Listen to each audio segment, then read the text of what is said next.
But guys, let's talk Cavaliers, because over the weekend, it was an incredible weekend for the 47-10 Cleveland Cavaliers. They beat the brakes off the Knicks on Friday, but we're going to start with last night's win over the Memphis Grizzlies. A ton of different places to start in this game. There was a little bit of a tussle between Donovan and Desmond Bane. We saw Evan Mobley put up 25, 13, and 8. We saw Jerome score 15 points in the fourth quarter and have his fifth league pass moment of the year. And we also saw, with Darius Garland out, Donovan Mitchell step up, take over the offense early, and score 31 points in the game. Bull, I want to start with you, and we'll go around the horn on this one. But the Cavs had their questions going in against the tougher, bigger, more physical teams. And last night, and we'll start with this part of it, they not only dominated the glass, they out-physicaled Memphis, and they frankly bullied a team that is used to being the bully. Did that aspect of the game mean anything to you in the big picture of how you want to evaluate this Cleveland Cavaliers squad? Absolutely. By the way, the highlight was you doing your live post-game that I watched. Oh, thank you. I didn't watch it live, but I watched it this morning. And then you getting quiet for a second because it's like, oh, people walking by, I'm going to be quiet for a second. I thought that was funny. But, yes, this was huge, guys. I know we're going to talk more big picture and bring the Knicks in the mix too, but the fact that they've played two of the six best teams in the league over this weekend, won both games, and those are two big teams. Both teams have a lot of big guys. The Knicks have a legitimate center, obviously. Memphis, the second best scoring team in the league behind the Cavs. They might have even been first before last. I don't know. They're within like 0.1 of each other. The fact that the Cavs as a whole rebounded so well, but specifically Evan Mobley playing lights-out basketball against the two big teams. And I'll tell you something. I was thinking about this. We were doing, I can't remember the name of the segment before the season, where you had to say which is more likely, and it would be like things that aren't likely. Right. And I remember the game's called What's More Likely. What's More Likely? Yeah. There you go. There it is. And I remember one of them, if I remember correctly, Mike, was Evan Mobley getting a triple-double. Yep. Now, we all probably laughed at the idea of Evan Mobley getting a triple-double, and he obviously didn't yesterday, but he was pretty darn close. Really close. I mean, he's had 4 or more assists for a big man. 4 or more assists, and I believe 5 of their last 6 games or 4 of the last 5, something like that. So not only is he scoring at a great rate, even though he was 1 of 8 from 3 yesterday, not only is he killing it on the glass, playing great defense, but he's also becoming a very good passer, passing big man, and ball handling big man. Yeah. All the things that, and I credit Mike and Jason because they have been so high on this guy. When many of us were down, he was not showing real progress for 3 years. But the leap that this guy has taken, and we've gone from like, I don't know how good he is. I used to kind of laugh when Jason would say he's got to be the best player on the Cavs. I'm like, that's not going to happen. The guy looks like an absolute stud, and it feels like the sky's the limit, and he is leading the way along with Jarrett Allen and Tristan Thompson in terms of the toughness, but in terms of getting on the glass and being aggressive and being physical, Evan Mobley leads the way, and it's been so impressive and so fun to watch. You know what I liked about it most is when you take a look at the flow of this game, for the most part, if you look at what Ja Morant was doing, which was nothing for the first three quarters of this game. I think he was 1 for something. He had like 11 or 12 points going into like the late third, early fourth quarter. And Ja Morant, for what it has been worth while he's been, on the court, he's been a guy that you could always count on being a closer and coming up with, they had just came back from a 22-point deficit, I think a couple days before that. But when you watch it, this team is locked in on a different level because before we would give them an excuse, oh, Darius Garland's not there or so-and-so's not there. Nah, Donovan Mitchell is starting to understand what type of time it is. He came and was aggressive from the very first start of this game. He knew Darius wasn't there. And then Evan Mobley picked up his aggressiveness. Now, when you talk about Jaren Jackson and you talk about him probably being another Defensive Player of the Year award he's going to get, look at these moves he's giving it to him. He's catching the ball at the top of the key, weaving his way through traffic, Euro stepping and finishing over him. Not to mention, Zach Edey is 7'9" or something stupid, but they were out rebounding them, especially on offensive glass. Oh, there's that move. There's that Euro. Euro, finish. Like he doing that like it ain't nothing. And by the way, Ty Jerome, low key, he's the one who said, listen, Ty Jerome played in the fourth quarter like he was a starter. Couldn't miss. He could, like he was, and some of it wasn't just no luck. He's going to the key. His floater was working. He hit down not big time dagger threes. And he was grabbing, look at that. If you get that from Ty Jerome, I'm sorry. The Knicks, the 76ers, some of these smaller teams, the Memphis Grizzlies, they are good teams. Don't get it twisted. But if Ty Jerome is going to give you that level of production and you don't have Darius Garland, it's a two-team race. We're going to talk about the hierarchy in the Eastern Conference. We're going to do Joe Batonio next, and we're going to come back and talk about the Cavs' real threat being just Boston. And I don't want to give away our thoughts on that, but when you watch the last two games, and I know the Knicks were dinged Friday, but last night, what was impressive to me last night was I thought the Grizzlies played a pretty aggressive game. Yeah. They played a good game. They were not going away. How about the dunk with maybe 2 or 3 minutes to go by Donovan Mitchell? I thought that was going to be the exclamation point. Man, this Memphis team never blinked. They just kept coming and coming and coming. And that's the kind of game I want to see the Cavs. That's kind of yeah. That was crazy. That was, wow. We tried to let that one go. I saw a bull bouncing up and down. I'm like, I can't even look at it. I'm sorry. I tried to keep it in. I couldn't. They just kept pushing and pushing and pushing. This Memphis team. And I like those games when the Cavs are tested. I like the fact that they were playing shorthanded. I like the fact that it wasn't a 12-point rollover. This was a game that, like so many in the playoffs, are going to be won in the final 2 minutes. They made their free throws. They played defense. They got stops when they had to get stops. They played step for step with a team that really wanted this game last night. It was clear that this was important to them. I think Memphis has been on a bit of a skid for them, haven't they? Yeah, they have. Up and down. It seems like maybe the last week plus, maybe going back in before the All-Star break, it felt like they maybe were losing a little of their momentum. And I think they probably went into this saying, okay, we got a chance tonight. Garland's out. Guys, let's get a big road win. During the course of the last couple of minutes, they made a point on the broadcast to talk about how the Cavs have the best record in the NBA at home. And these are the records I care about. A lot of numbers are just numbers against winning teams. I think they're 15-3, something like that. At home against teams with winning records. Now, unfortunately for the Cavs, one of those losses is to Boston. But that is an important number, and I really do believe that anything short of an Eastern Conference Finals appearance by the Cavs this year will be a major letdown. And that's where we are. And it would have to, and they even in the Eastern Conference Finals, if they lost the hard-fought series to Boston, we're not killing them. No, even though it appears they're going to have home court edge. It would be a heartbreaker, but we're not killing them. They can't but they can't get smoked by the Celtics, which I don't think they would. No, especially with home court. 3 stretches this year. So the Cavs have had 2 short spots where they haven't played well for a few games. The Cavs started the season 15-0, as we all know.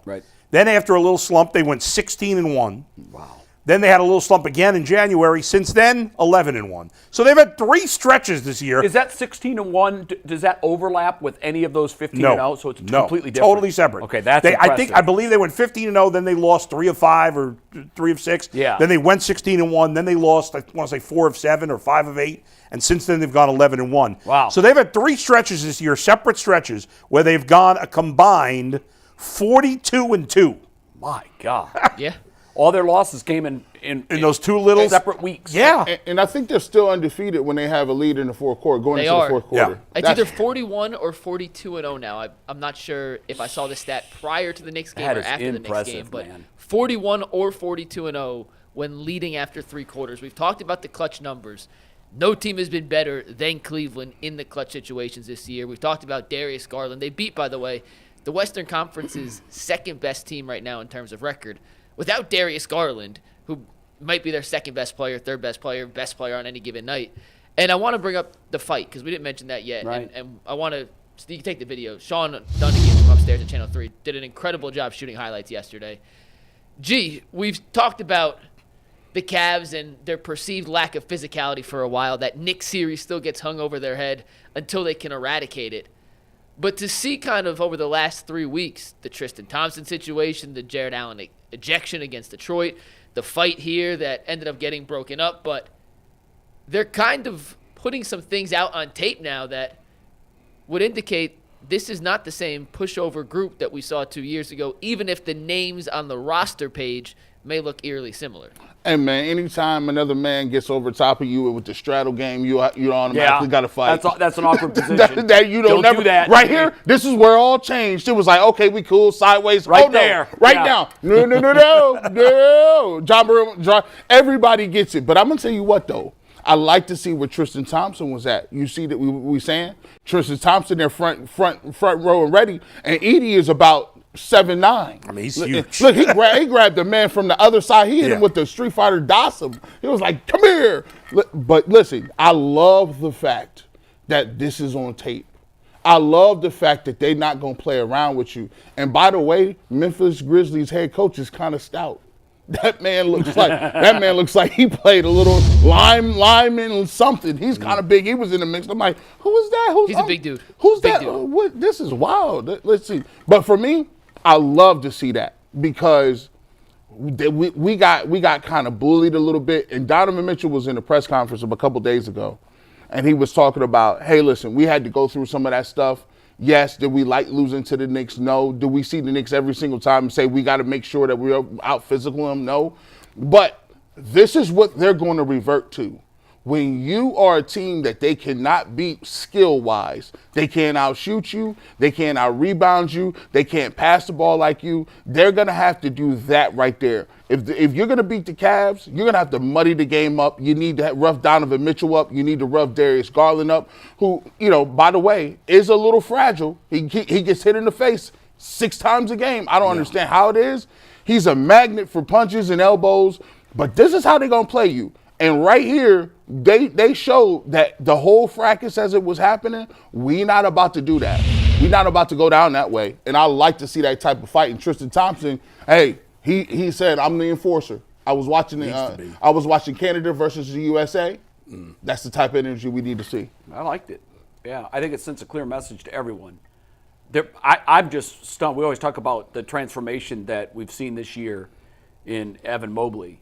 But I think there's also been a team transformation. And I don't know if the coach, just changing coaches infuses this kind of energy.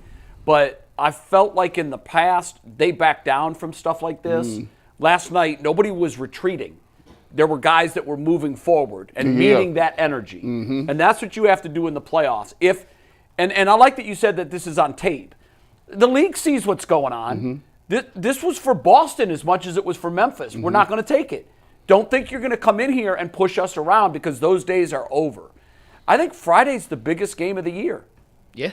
It's the biggest game of the year, and that's probably an obvious, Captain Obvious statement.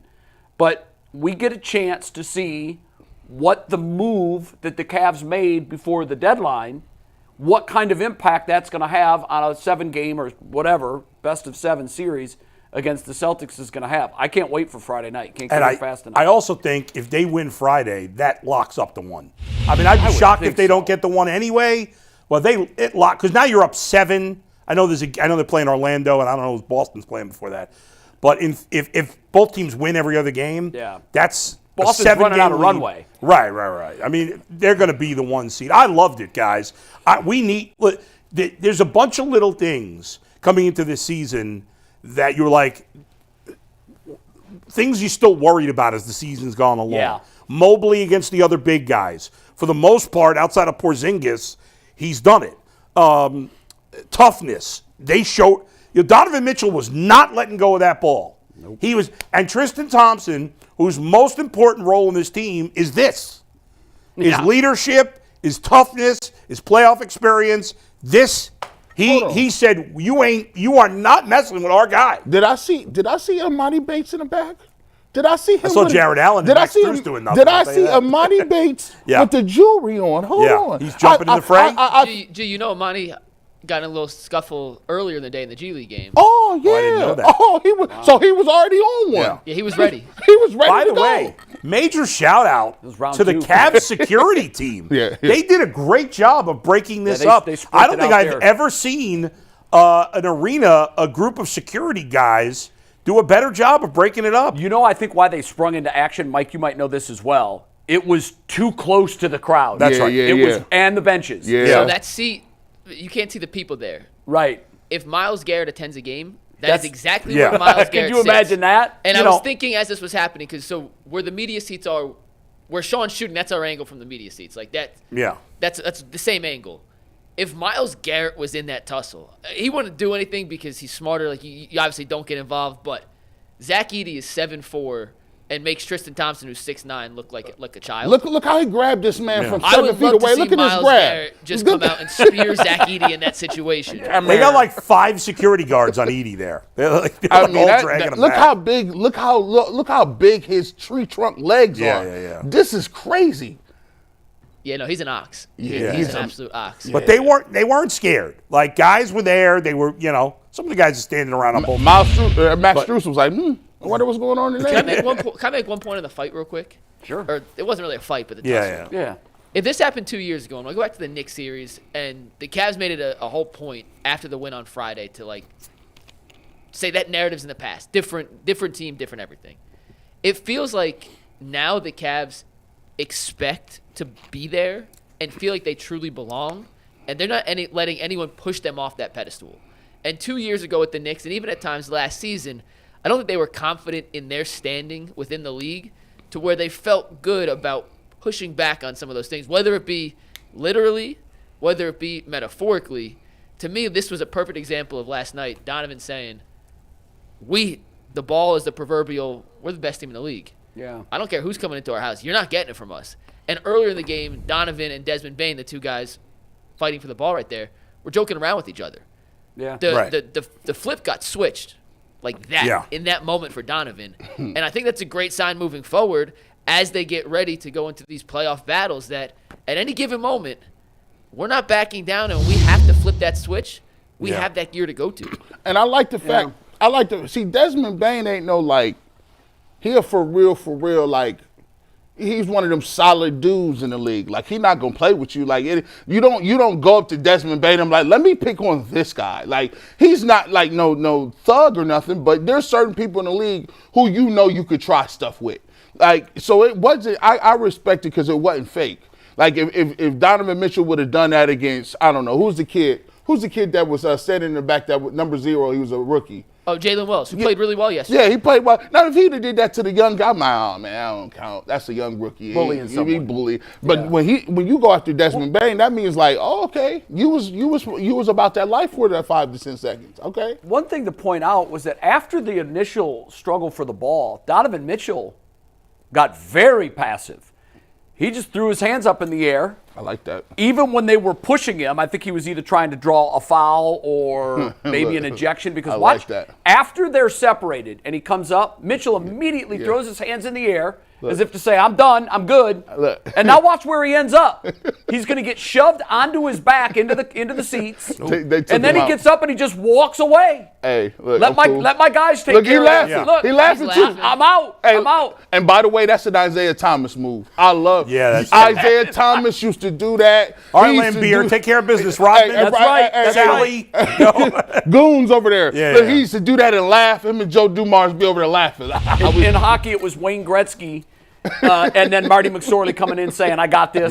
You go sit over by the bench while I'm going to knock out 4 guys. I love that. Speaking of old basketball players, I happened to see a video this weekend of Mitch Richmond, Tim Hardaway, and Chris Mullin doing a 3-point shooting Run contest. TMC, what you mean? And they're all fat. They all got fat. Mullen's probably the least fat of the 3. And he won the contest because he looked like he was in a little better shape than the other 2. But it was funny because those guys. Where was this happening? I don't know. I think it was in Oakland or something. It was probably for the All-Star game, Bo. Yeah, maybe it was the All-Star. I don't know. It was cool because that team was always fun to watch. They could never get a big man. Yeah. They never had a big man to put them over One the top. other thing about the fight, I thought when things simmered down, late in the game when Morant and Allen had that little come together underneath the hoop, I thought it was cool how both of them handled it. Right. You know, if you see a side angle of the fight, you could actually see Jared Allen and Salty Aldama laughing with each other. That's hilarious. Yeah. That's great. That's Jared's personality. Sure. One thing we haven't touched on enough yet from last night's game was Ty Jerome becoming Ty Jerome again in the fourth quarter. He scored a career-high 15 points in the fourth quarter. He had 26 points in the game, 5 rebounds, 4 assists. Another incredible bookmark kind of performance for Ty Jerome.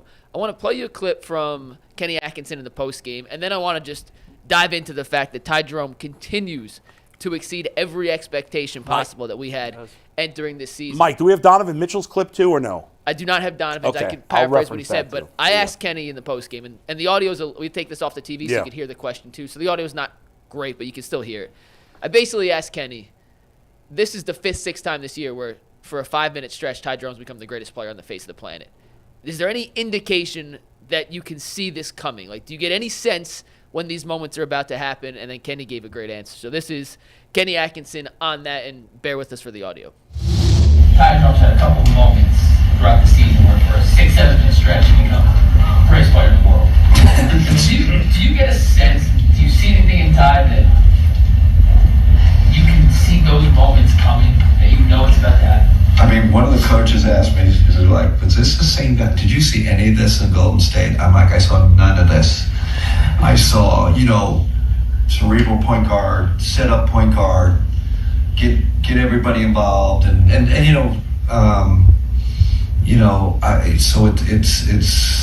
it's really an amazing story how he's become this, like, he has Steph-like minutes sometimes. It's like, he's shooting 25-footers, he's getting steals, he's really taking over games. I think the crowd, what I feel is like the crowd starts feeling Ty, and that like elevates him, elevates everybody. It's one of the, kind of strangest things I've seen for a role player to get that kind of respect and get it going like that. It's really fun to watch. Donovan Mitchell, guys, went on to say that we shouldn't be surprised anymore. Right. We spent the first half of the season basically saying, he can't keep this up, can he? And now I have no doubt. Like, I'm completely confident. I don't know about you guys. Man. I have 100% confidence in Ty Jerome right now. I do, but not to do it every night. To me, it's sort of the David Fry thing. Remember when we were watching David Fry saying, well, this can't continue. There's no way this can continue. Mm-hmm. And then he came back to earth, but then in the playoffs, he had those moments. Yeah. I think what we've learned is it's in him. And we shouldn't expect it every time he's out on the floor. And what I love of the many things I love about Kenny, this dude is so transparent. Oh, God, yeah. Like, most coaches would say, this is what we saw in Golden State that we really thought we could tap into and pull more out of. No, he's like, guys, I don't know where this came from. Hell no, there was no tremor here. Yeah. The earthquake just happened, and it's not even on a fault. Yeah. It's incredible how transparent he is. So I asked Ty in the locker room after. I was like, hey, Kenny said he didn't see this coming. What do you say? He goes, well, it's because they didn't play me enough. And that was Ty's answer to that. So he said, this is always been me, but I'm also healthy. He's already played more games this season than he's ever played in an NBA season. Health plays a big factor. To your point of, can he keep this up? We'll find out. I have no reason not to believe at this point. I asked Jalen Tyson the same question I asked Kenny, and he goes, I've only been here 1 year, but this has been Ty since the first day I got here. He's been this level of player since I got here. And but here's Mike, a stat on Ty if he Jerome. gets those minutes every night, he's not going to put up those numbers every night. No, but they haven't. But he's capable of for doing now, unless somebody gets hurt, and knock on wood or whatever the hell we're knocking on. Yeah. We can't have any key injuries. Man. But every time he's had to play more minutes because Darius has been out and Donovan's been out. He's come through every single time. This is give me a stat before I go, Mike. What you have? I got 2 stats for you. You want the when he fills in stat first, or just the crazy? I love that. The crazy stat. Yeah. So in games where he's played 25 minutes this season, so fill in for starter minutes. Right. He's averaging 19.6. How many games, per game. Mike? Sorry to cut you off. He's played 9 games of over 25 minutes. Okay, 9 games. Yeah. 19.6 points per game, 3 rebounds. 5 assists, 2 steals, shooting 59% from the floor and 53% from 3. in 9 games where he's played over 25 So minutes. that's a small size. It is small, but he's 9. playing at an all-star level in those situations. Well, you know what And here's the other stat, just so I want to make sure I get Okay. this out there. Ty Jerome leads the NBA, number 1 in the NBA. This one's nuts. On 3-pointers between 25 and 29 feet.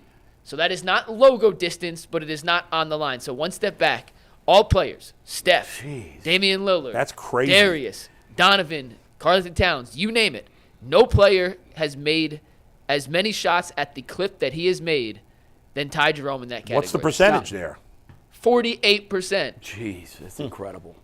I'm telling That's you, his hot zone. I'm telling you right now, this is the biggest compliment I can give any coach. When we talk about we like free capitalism, we like laissez-faire, we don't like people to be putting restrictions on everything. When you got a coach who's willing, you notice he said, man, he got these Steph times where he just, pulling up from half court. First of all, you got to have the green light to even be able to get that off. First of all, a coach who lets a bench player get that off says a lot about his confidence level, right? And the fact that to even get to this point where he's throwing up floaters like this, and guess what? Donovan Mitchell is over there saying, all right, we'll pull up then. Like, it's not like he's on the floor with the twos. He's on the floor with Mobley, and he's on the floor with Donovan Mitchell, and he's still doing this. People, and this is why I always go crazy, this is what the Browns can learn from. Sometimes if you go about and you put confidence in people and you let people do their thing and play their game and play free and let them be who they are instead of trying to control everything down to a vice, you'll get people that develop out of nowhere. Think about this. Kenny Atkinson came in and said, all right, Evan Mobley, you take the ball court to court. So Evan Mobley's like, cool, I'll do that, and I'll shoot threes too. Ty Jerome, who cares? Go ahead. Sam Merrill even got the green light. Think about how many people got the green light on his team, and they just Sam gets in stretches too, where you're like, this kid's unconscious. Right. And it's like, and I love the fact that he just didn't even, no cap in his words, no cap at all. He said, man, I ain't see none of this. I know, I love that too. I wasn't nuts. I guess what I always think back to, I mentioned the David Fry comparison. The one guy that I was really slow to come around on because I just felt like it was fool's gold was Jeremy Lin. Yeah. And he became a daily debate topic for us on First Take every day. I mean, and it was almost like exactly what Tim Tebow had become. And all the smart basketball minds, the Tim Leglers of the world, everybody that I really trusted at ESPN were telling me, man, this is smoke and mirrors. This is not sustainable. And then we would go into game 20. And then we would go into game 30. And I finally, after a long, long stretch of saying, I'm not going to believe this because my eyes aren't matching what my brain knows about basketball, about the time I bought in, he disappeared forever and always. Right. Mike, I'm not sure, you were probably in your teens when. I remember Linsanity very well. Okay, you were definitely not in college yet. What year was Linsanity?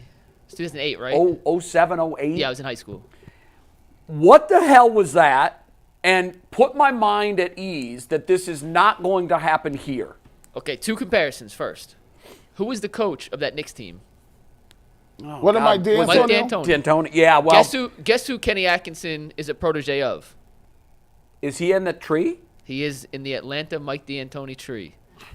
That was a perfect fit at the perfect time for a player and an offense. Jeremy Lin did one thing incredibly well. Yes, he did. And that was operate in the pick and roll. And he had a couple of bigs at that time that were the perfect role guys. And yeah, he shot over his mind. And do I think for his career, is Ty a 50, 40, 90 guy career-wise? Probably not. Right. But I do think it's probably unfair for us to have an idea of what we thought Ty could be because he'd been hurt his whole career. We have never seen the full version of Ty Jerome at the NBA level. And what he's done this season in terms of, he's talked about it at length, changing his body. He's stronger now, more flexible to try and avoid injuries. His ability to do that little slow step, which he's almost mastered. He really has. Which is something that seems move. Like an easy move. It's one of the hardest moves to pull off. Right. The body control that goes into running at full speed, then stopping on one ankle, letting the defender roll past. I have another stat for you. Do you guys know what B-ball index is? Not sure. It puts percentiles. It keeps track of every player in the league percentiles and can tell you this player in this particular instance is doing this. Okay. Right now this season, and I actually emailed the guy who runs it. His name's Tim Cranges. I hope I pronounced his last name wrong. We went back and forth this morning, so I needed some clarity because the stats crazy. Ty Jerome this season, according to B-Ball Index, is in the 3rd percentile of shot quality, meaning he's taking only difficult shots at what they grade difficult shots. He's in the 100th percentile in terms of shot making. So I asked him, because I asked Ty about that last night too. I said, Ty, you're on the opposite end of the spectrums here. Tell me how that makes sense. And he goes, well, I take a lot of floaters. Those aren't considered good shots for most people, but for me, that's my bread and butter. That's the shot I'm most comfortable taking, even though they're not considered necessarily So he's getting good extra shots. points for them. But Kind for him, of. they're easy. So I emailed the guy who runs B-Ball Index to get some clarity, and he's gave me how they determine good shots versus bad shots, but he said, you may like this stat. We've been doing this for 12 years. In the history of the 12-year database that we have accumulated, every player who plays 1 minute in the NBA is in this database. There have only been 82 players total in the top 5 percentile in shot making and the bottom 5 percentile in shot quality, which Ty Jerome is in this season.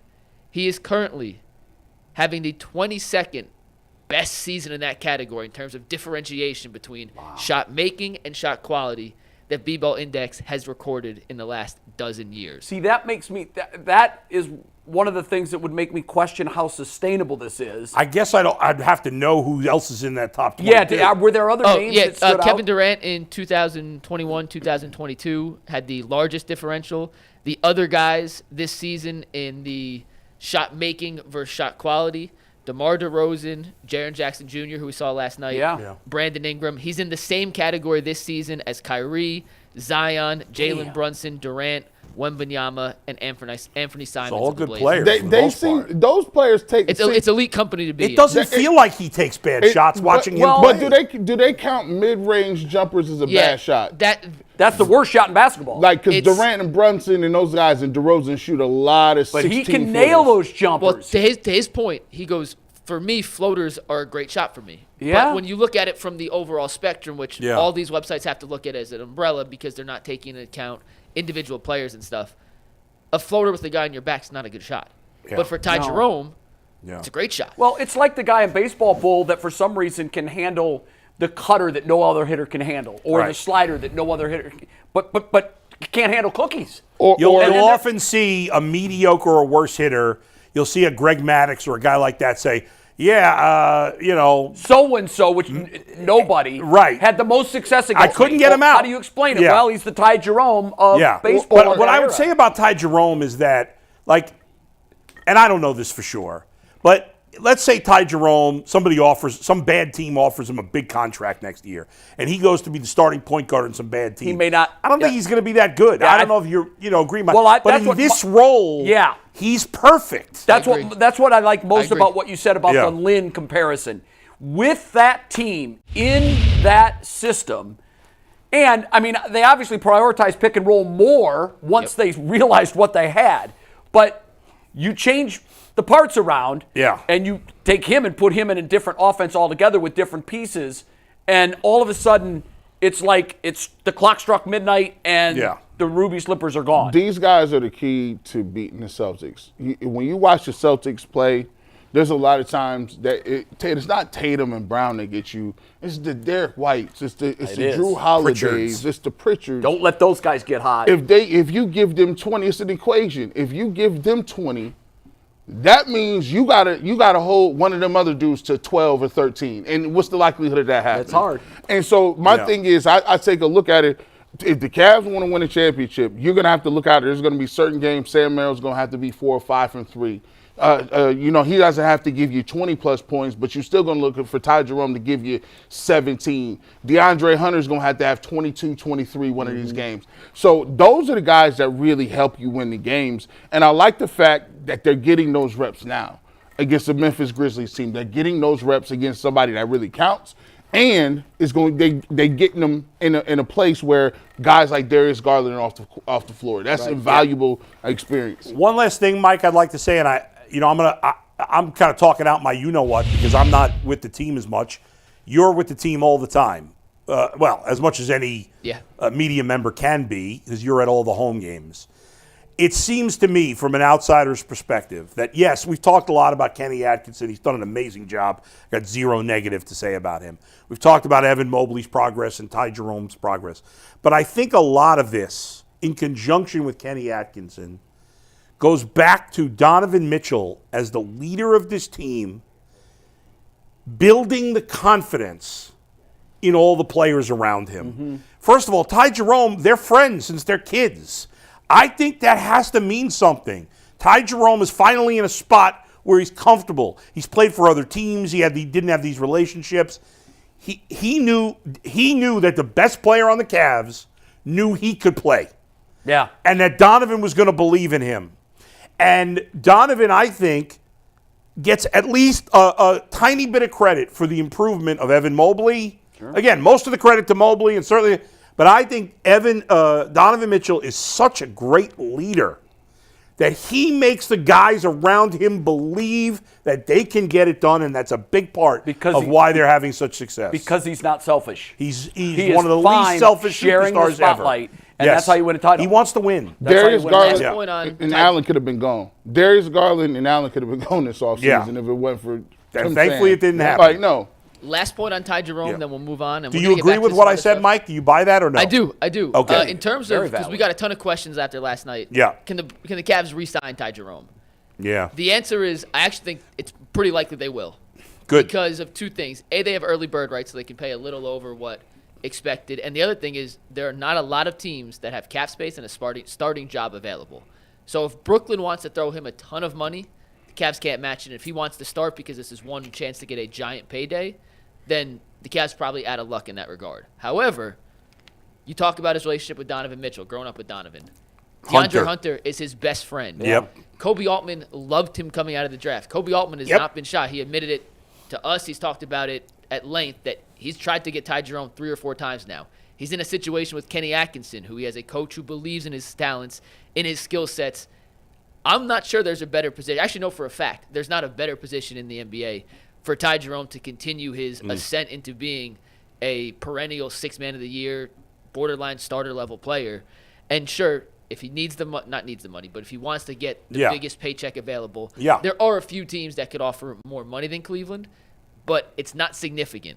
And I do think the fact that it will be within the realm of a couple $1 million here or there, maybe $10 million over the course of the contract over multiple seasons, the relationships he has built in Cleveland with the guys he grew up with the guys he went to college with, and with the GM and coach who believe in him unlike any other, I think gives the Cavs a legitimate chance to re-sign him. Yeah, do you think Mike, he is going to win 6th man of the year? Is he where is he? I don't think he's going to win it, but they made a point last night saying in the broadcast that there are guys that have more impressive numbers, but the line was, I don't think there's any 6th man of the year that has more impact on winning. I think I would say that's true. The top 3 in Vegas right now are Peyton Pritchard, Ty Jerome, and DeAndre Hunter. They're going to cancel each other out. So. They're going to cancel each other out. I was going to say that earlier. Especially, that's why I kind of wanted Hunter to start, because I'm like, well, look, he was averaging 19 points off the bench. He was the highest scorer.